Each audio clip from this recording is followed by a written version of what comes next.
I formulated all the English I could write to her, one last letter. I had disappointed the woman who had put me back into school. I didn't want to face her, yet I still needed her help. But what more could I say? She'd never understand. She doesn't know my situation.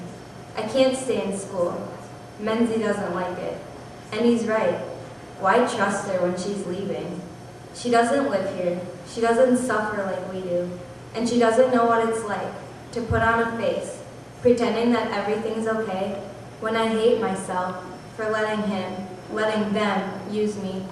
But I have to make a living somehow, right? At least Menzie gives me shelter.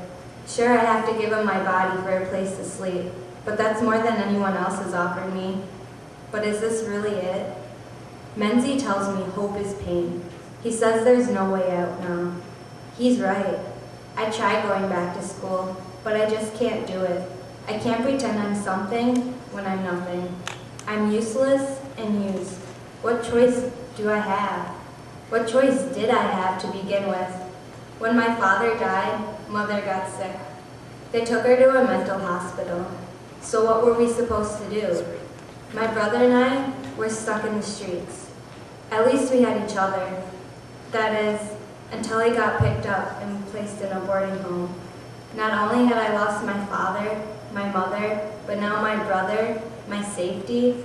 What did I have left? Nothing.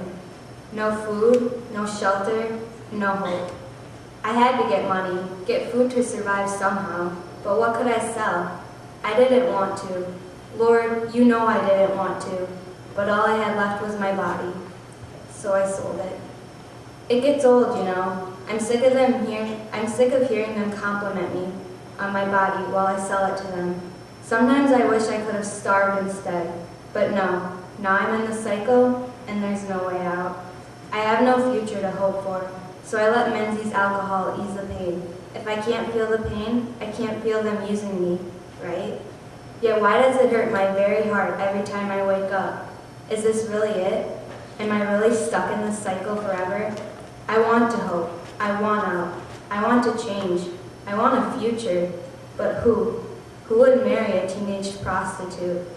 I want to be something. Please, make me something.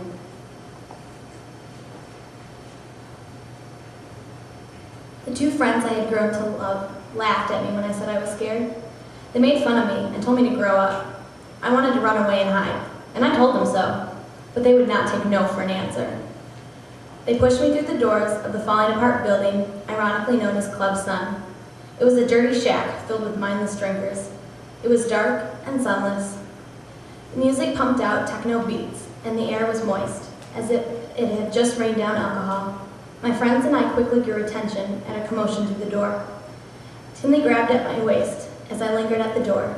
Pulling me to her, she whispered, "Just smile." Easy for her to say. She's been doing this for the last 2 years. This is my first time into the bar. My first time to get a taste of the money Tinley and Ketsy had been bragging about.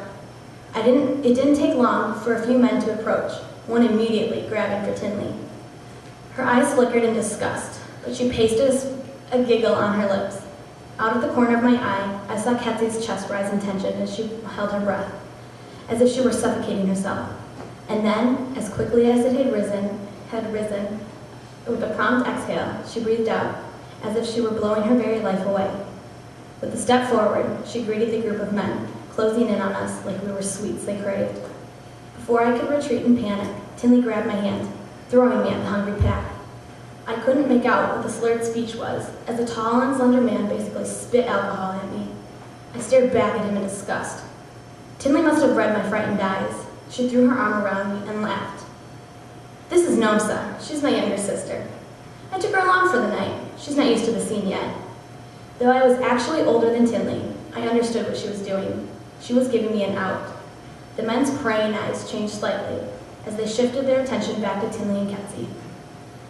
Unfortunately, another man stepped in, offering, "Oh, I'll take her off your hands. She'll get real comfortable, real fast." Tinley's eyes flashed sharply, as if she could stab him with her eyes. Instead, she hit him playfully and laughed. "No, I'm showing her the ropes. Excuse us." Leaving Ketsy to get swallowed up, Tinley pulled me aside. "Nomsa," she said sternly. but there was a tenderness in her voice. When she looked me in the eyes, I could see the pain. I could see under her layers. I could see past her bragging emptiness of the few amounts of money she earned. Her eyes told me to go. Her eyes told me it wasn't worth it. Her eyes told me to run away from the pain.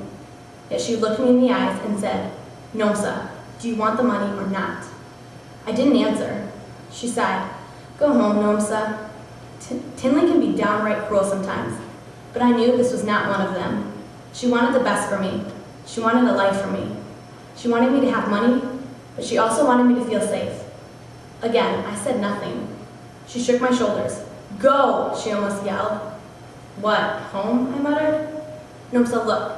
Either you can work with us, or you can find your own way home. I wish it were different, but it's not.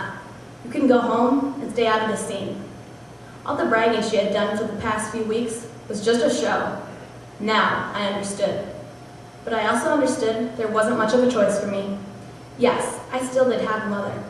I had brothers and sisters and a sick mother with a limp leg at home. I could go home and starve like I had been doing. Or I could learn to work with my friends.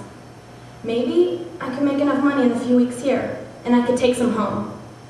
Maybe I could get enough money so my mom could go to the clinic. Maybe I could make enough money to bring home some bread for my brothers and sisters. Maybe. The options flooded me, and I realized I really didn't have a choice. "I am home," I painfully admitted to Tinley. She grabbed my hand and squeezed love into it. "Get drunk quick," she said, "or you'll think you fell to hell." What does it matter now? I thought. I'm already dead. I hate hope. I hate those who chase it, even more than I hate those who obtain it. And now Tinley's playing around with it? I'm the one who found her on the streets, who had invited her in to stay with us. I'm the one who had helped her, and now she's off dreaming about going back to school? It wouldn't bother me so much, but now she's getting after me about it. She says her friend from America has come back to help her. Ha! Sure, she means like what she says, but I hate her for putting hope back into Tinley's life. It will only destroy her in the end. Doesn't this friend know that? When I see her, I want to run away. And Tinley and I do sometimes. But then Tinley always talks about her and how we should accept her help. No way. I still remember the day that Umugu, white woman, turned to me and said, "Ketsi, do you want to go to school?" I shook my head angrily. Why was she even asking me about this? Tinley laughed curtly, and the American woman looked puzzled. "Really? Why not?" she pressed. I pretended not to understand her. I made no reply. Then she asked in Siswati, "Leaning?" I just shrugged my shoulders and turned to walk away. Tinley's mocking laugh cutting deeper into my skin. This woman wouldn't leave me alone. She gently touched my arm and said, "Ketsi, I can get you back to school." And that's when I hated her the most. Doesn't she know that just the thought tears me up inside? Doesn't she know it's not possible? Doesn't she know that my life will never be more than my job at night? Doesn't she know that I'm not a sweet girl she thinks I am? Doesn't she know that school is the last place I would ever go? Doesn't she know that I hate her for letting me feel hope again? Hope. School. Ha, I wish. School. My one, my only dream. But I can never go. I'm 16 years old, and I can't read. I can't read a single word, English or Siswati. And if I can't read, we all know what that means. I have no chance in the future. I am nothing. I will always be nothing. But then why does this ray of hope feel right, when I know it's a sword that will cut the last of my heart right out of my chest? Hope is pain. I hate hope. How do you bring help to someone who rejects it? How do you bring hope to someone that hates it? How do you bring life to someone that thinks she's already dead? Please make me something. The 17-year-old begged me in a letter. It was one last, desperate plea for help. I'd spent my time and my money on helping this troubled girl. I put her back into school. I paid for her school fees and her uniform. I even risked my own safety to find her at the most highly concentrated area of prostitutes. She rejected any real help. I'd thrown my hands up in frustration, ready to give up on her, until I got her letter. I just didn't understand. She had reeked of alcohol when she handed me the folded piece of paper that she snuck in my hand as if someone were watching. She seemed not to have a care in the world, not to care that I had come to help, to tell her that if she didn't show up at school anymore, they would pull the school funding and give it to someone else. Despite her carelessness and drunkenness, when I read those words, it cut me like a knife. She was asking for hope. Please, make me something. It rang throughout my entire being as things started to make sense. She didn't like her life. She hated it, though she pretended she was happy. She saw no way out, just like the other teenage prostitute girls, like Ketsi, who runs from hope, who hates hope. Like Nomsa, who felt like she had no choice in the matter, who lives like she's already dead. They think they are stuck in the vicious cycle forever. After all, a Swazi man himself reinforced the psychological bondage when he told me, "A girl is supported only through her husband, and who would want to marry a prostitute?" When I asked others about how we could help these girls, they responded, "It's too hard, they're not worth it. Don't put yourself through all the trouble."